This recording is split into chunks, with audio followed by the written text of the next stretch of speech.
तुम्ही पाहताय महाराष्ट्र देशा बातमी नागपूरमधून आहे। नागपूरमध्ये गेल्या 2 दिवसात महिलांवर चाकू हल्ला होण्याची तिसरी घटना घडलेली आहे। नागपूरच्या सक्करदरा परिसरात एका तरुणीवरती बाईकवरून आलेल्या अज्ञात हल्लेखोराने धारदार शस्त्रांनी हल्ला केला।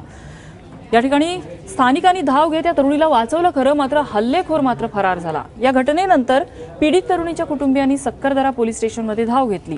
स्थानिक नगरसेवक संजय महाकाळकर यांच्यासह स्थानिक महिला सुद्धा रात्री 12:30 पर्यंत पोलीस स्टेशनमध्ये बसून होत्या।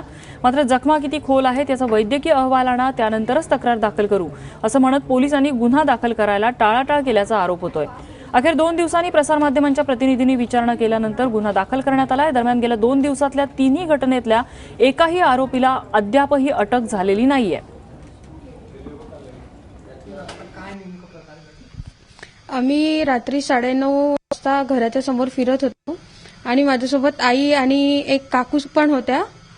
त्यांचं फिरणं झाल्यावर त्या बसल्या आणि त्या बसल्यावर मी एकटीच फिरत होती, अगदी आमच्या घरासमोरच। तेवढा ते माझ्या मागून मुलगा आला, ऍक्टिवावर होता, हेल्मेट घातलं होतं त्यांनी, आणि अचानक त्यांनी लेफ्ट हँडनी चाकू मारला आणि स्पीडनी गाडी घेऊन तो पळून गेला। म्हणजे कारण काहीच नव्हतं, म्हणजे भांडण वगैरे काहीच नव्हतं, आणि तो मुलगा पण असा ओळखीचा नव्हताच माझ्या, पण काही कारण नसताना त्यांनी मारलं। किती लागलाय तुला? किती टाके पडलेले आहे आणि किती खोल जखम झाली? 7 सेंटीमीटर खोल आहे आणि एक्सटर्नल 8 आहे आणि इंटरनल 5 टाके आहे।